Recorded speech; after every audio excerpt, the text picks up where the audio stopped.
Hello students, कैसे हैं आप लोग। मैं हूं आपका टेक्निकल कोच राकेश कुमार और आप देख रहे हैं हमारा चैनल F5 क्लासेस, जिसमें हम आपको देंगे इन्फॉर्मेशन टेक्नोलॉजी की जानकारी अच्छी लगे तो वीडियो को शेयर और चैनल को सब्सक्राइब जरूर करें। तो कंटिन्यू करते हैं हमारे जावा प्रोग्रामिंग के ट्यूटोरियल सीरीज को। और आज की वीडियो में हम लोग समझेंगे कि लूप स्टेटमेंट क्या होता है, इसकी ज़रूरत कब होती है, ये किस तरह से काम करता है और इसका कितना टाइप्स है। तो ज़्यादा देर ना करते हुए let's take a tour of IT world.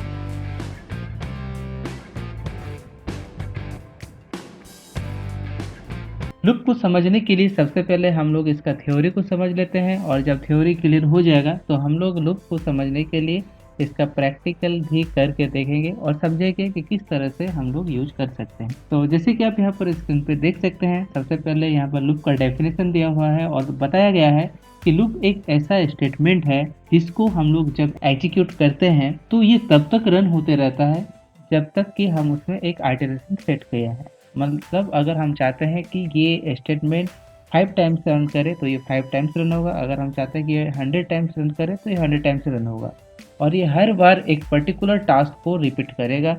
That's means के लूप का यूज होता है किसी पर्टिकुलर टास्क को रिपीट करने के लिए। कितना टाइम्स रिपीट करने के लिए वो डिपेंड करता है हम पर या हमारे रिक्वायरमेंट पर कि हमें उस टास्क को कितना बार रिपीट करना है। नेक्स्ट पार्ट में यहाँ पर दिखाया गया है लूप का टाइप्स को एक चार्ट वाइज आप देख सकते हैं, और इसमें दिखाया गया है कि लूप जो है वो 3 टाइप्स का होता है। पहला होता है फॉर लूप, सेकंड है व्हाइल लूप और नेक्स्ट है डू व्हाइल लूप। लूप को एक और दूसरे तरह से भी कैटेगराइज किया जाता है, आप इसको नेक्स्ट चार्ट में देख सकते हैं। इसमें बताया गया है कि लूप का 2 कैटेगरी होता है। पहला होता है फिक्स्ड आइटरेशन और दूसरा होता है अनफिक्स्ड आइटरेशन। अब आइटरेशन को समझने के लिए हम लोग थोड़ा सा इस थ्योरी को देख लेते हैं। इसमें बताया गया है कि the numbers of time of execution of a loop is known as iteration. मतलब आइटरेशन क्या है कि आप अपने लूप को या फिर लूप के अंदर जो स्टेटमेंट है उस स्टेटमेंट को कितना बार रिपीट कर रहे हैं, तो वो जितना बार आप रिपीट कर रहे हैं उसको हम लोग बोलेंगे आइटरेशन। तो फिक्स्ड आइटरेशन का मतलब हुआ कि अगर आपके प्रोग्राम में या प्रोग्रामिंग बनाते टाइम आपको पता है कि आपको लूप को कितना बार रन करना है और कितना बार रन करने के बाद आपका लूप स्टॉप हो जाना है, तो ऐसे प्रोग्राम को हम लोग बोलते हैं फिक्स्ड आइटरेशन। अनफिक्स्ड आइटरेशन मतलब जब हमें पता नहीं होता है कि लूप कितना बार रन करने के बाद स्टॉप होना चाहिए, तो ऐसे प्रोग्राम को हम लोग अनफिक्स्ड आइटरेशन के कैटेगरी में रखते हैं। तो अगर आपके पास कोई ऐसा प्रोग्राम है जिसमें आइटरेशन फिक्स्ड है तो उसको हम लोग फॉर लूप से बनाएंगे। और अगर आपके पास कोई ऐसा प्रोग्राम है जहाँ पर आपको नहीं पता है कि उसका आइटरेशन क्या होगा, मतलब अनफिक्स्ड आइटरेशन होगा, तो उसको हम लोग व्हाइल लूप या फिर डू व्हाइल लूप से बनाएंगे। आज के वीडियो में हम लोग बेसिकली फॉर लूप को ही समझेंगे। व्हाइल लूप और डू व्हाइल लूप को समझने के लिए हम लोग नेक्स्ट वीडियो को देखेंगे। नेक्स्ट जो टॉपिक है वो है लाइफ स्टेजेस ऑफ लूप, मतलब एक लूप को रन करने के लिए किन स्टेज से गुजरना होता है। तो सबसे फर्स्ट पार्ट होता है इनिशियलाइजेशन। इनिशियलाइजेशन मतलब होता है स्टार्ट। सपोज कि मुझे एक लूप बनाना है जिसका काम होगा 1 से लेकर 10 तक प्रिंट करना। तो लूप जो है वो 1 से स्टार्ट हो रहा है, तो इनिशियलाइजेशन पार्ट होगा 1 से। उसके बाद कंडीशन में हम लोग देंगे कि 10 तक लूप रन होगा, जैसे ही 11 होगा तो वो लूप आपका स्टॉप हो जाएगा। उसके बाद नेक्स्ट बात आता है स्टेटमेंट और लास्ट आता है अपडेशन। स्टेटमेंट मतलब जब लूप रन हो रहा हो तो क्या काम करना चाहिए, और अपडेशन का मतलब होता है क्योंकि जैसे हम आपको बताएं कि इनिशियलाइजेशन 1 से होगा, 10 तक जाएगा, 11 में स्टॉप होगा, तो 1 से लेकर 10 तक पहुंचेगा कैसे, तो वो उसका काम होता है अपडेशन का। अपडेशन एक काम और करता है, ये भी बताता है कि जो अपडेशन है वो कितना वैल्यू में होना चाहिए। मतलब जैसे हम लोग 1 2 3 4 करके भी 10 तक जा सकते हैं, 1 3 5 7 इस तरह से भी 10 तक जा सकते हैं। मतलब हम लोग जितना चाहे गैपिंग उसमें अपडेशन में दे सकते हैं। अब थोड़ा सा इसका वर्क प्रोसेस को देखिए, इसमें किस तरह से काम करता है। इनिशियलाइजेशन के बाद कंडीशन होता है, कंडीशन चेक होता है, और अगर कंडीशन यहाँ पर ट्रू होता है तो ही वो स्टेटमेंट में जाता है। स्टेटमेंट में वर्क करने के बाद वो अपडेशन में जाता है, और अपडेट होने के बाद फिर से रिटर्न वो कंडीशन में आ जाता है। तो इस तरह से ये आपका लूप जो है कंटिन्यू रन करते रहता है। लेकिन जैसे ही आपका कंडीशन फॉल्स होता है तो फिर आपका लूप यहाँ पर स्टॉप हो जाता है। तो इस तरह से काम करता है लूप, और ये इसका लाइफ स्टेजेस होता है। तो लूप का लाइफ स्टेजेस 4 है, initialization, condition, statement and updation. तो हम लोग का अब ये थ्योरी पार्ट क्लियर हो जाने के बाद हम लोग इसको प्रैक्टिकल करके समझते हैं। तो प्रैक्टिकल करने के लिए सबसे पहले हम लोग ब्लूजी को ओपन कर लेते हैं। और ब्लूजे ओपन हो गया। ब्लूजे ओपन करने के बाद हम लोग एक न्यू क्लास लेते हैं, क्लास का नाम दे देते हैं लूप वन। ठीक है, हो सकता है कि हम लोग और लूप का प्रोग्राम बनाएं, तो इसलिए हम लोग इसको एक, ये फर्स्ट प्रोग्राम है इसलिए इसका नाम देते हैं हम लोग लूप वन। और क्योंकि अभी हम लोग को कोई इनपुट नहीं लेना है इसलिए इसको हम लोग फिक्स मेथड से बनाएंगे। क्लास का नाम लूप वन ही रहेगा।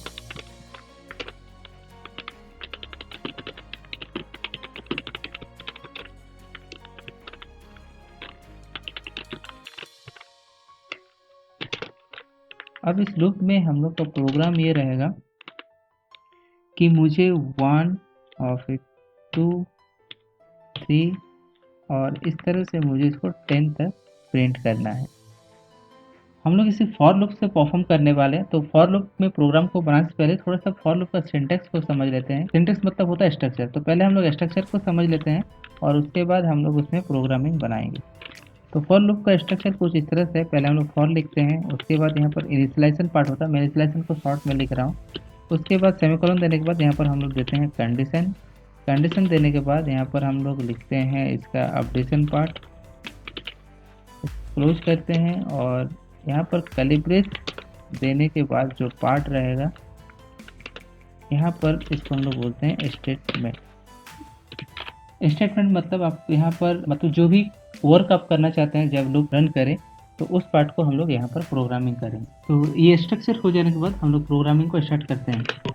लूप को चलाने के लिए कम से कम हमारे पास एक वेरिएबल होना चाहिए। हम लोग एक वेरिएबल लेते हैं इंट आई, और यहाँ पर जैसे कि आपका स्ट्रक्चर है, मैं काम करता हूँ स्ट्रक्चर को ऐसे कॉपी कर लेता हूँ और मैं इसको आपको चेंज करके दिखाऊंगा कि किसकी जगह क्या होना चाहिए। तो क्योंकि हम लोग जानते हैं कि जो हम लोग का लूप है वो 1 से 10 तक रन होना चाहिए, तो इसलिए आई इक्वल टू लिखेंगे हम लोग यहाँ पर 1। कंडीशन हम लोग का है कि जब तक आई का वैल्यू 10 का इक्वल रहे या 10 से छोटा रहे तब तक लूप आपका चलना चाहिए। जैसे 11 होगा तो स्टॉप हो जाएगा। तो कंडीशन हो जाएगा आई लेस देन इक्वल टू 10, मतलब 10 से छोटा है तो भी रन होना चाहिए और 10 का इक्वल है तो भी रन होना चाहिए। जैसे ही आपका कंडीशन फॉल्स होगा मतलब 11 हो जाएगा, 11 होने से क्या होगा कि ना तो वो 10 से छोटा रहेगा ना तो वो 10 के इक्वल रहेगा, 10 से बड़ा हो जाएगा तो कंडीशन फॉल्स हो जाएगा। ठीक है, और तब तक लूप चलते रहेगा। और अपडेशन हम लोग को कैसा चाहिए, तो अपडेशन हम लोग को चाहिए 1 1 करके। तो हम लोग जानते हैं आई प्लस प्लस जो कि एक इंक्रीमेंट ऑपरेटर है, इसको हम लोग लगाएंगे तो 1 1 का इंक्रीमेंट होगा।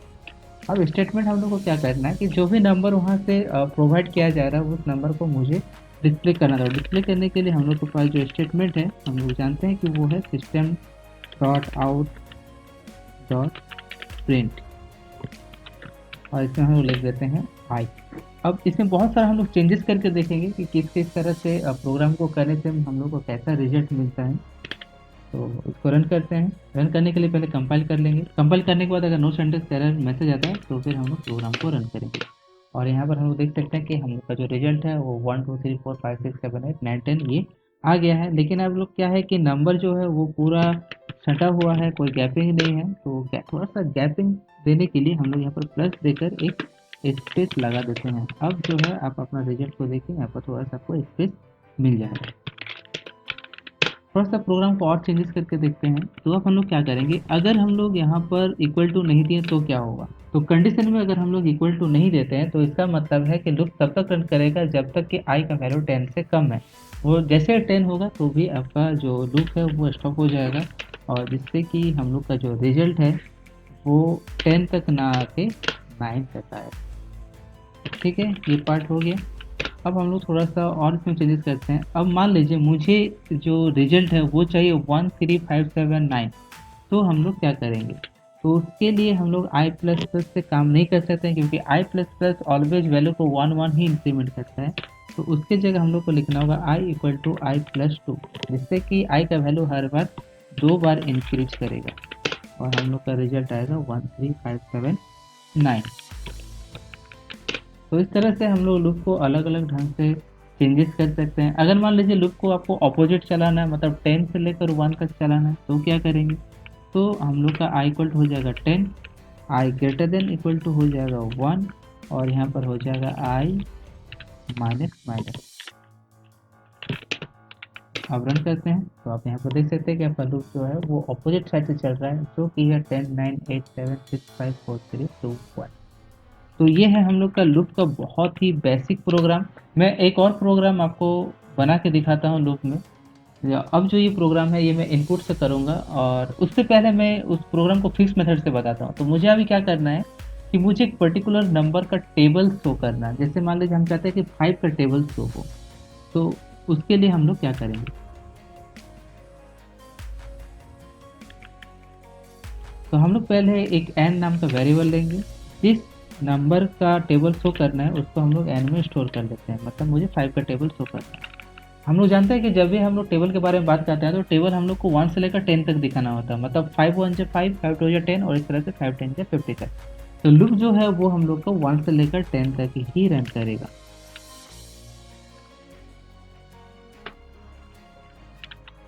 इस तरह से, ठीक है।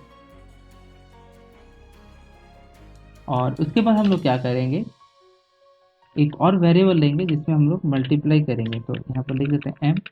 अब M equal to I into N. तो हम अब यहाँ पर देखिए वर्क क्या हो रहा है कि आई जो है वो प्रोवाइड कर रहा है 1 से 10 तक, और जो एन में वैल्यू है 5, वो हर बार आपका जो भी वैल्यू आई में प्रोवाइड हो रहा है वो आपका 5 से मल्टीप्लाई होगा और वो एम में स्टोर हो जाएगा। और इस तरह से यहाँ पर हम लोग एम को जब शो करेंगे तो आपको यहाँ पर 5 का टेबल नज़र आएगा। तो ये आ गया हम लोग का 5 का टेबल, 5 10 15 20।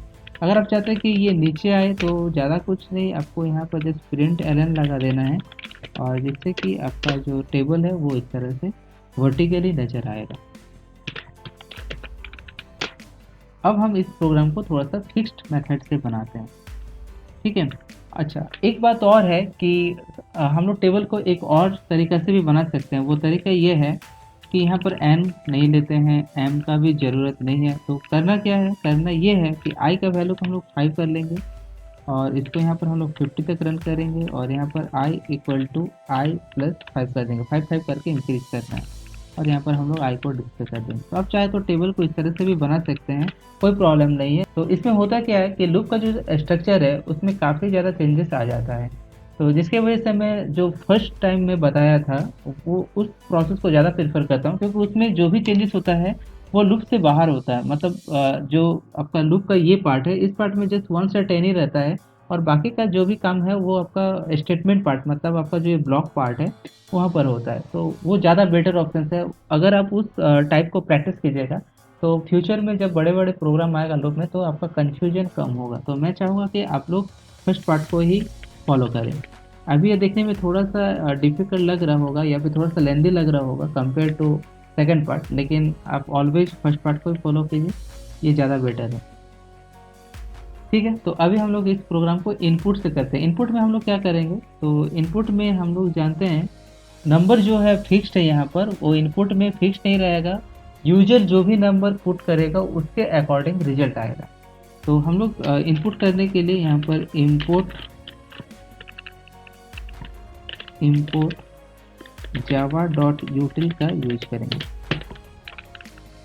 उसके बाद यहाँ पर हम लोग यूज करते हैं स्कैनर का।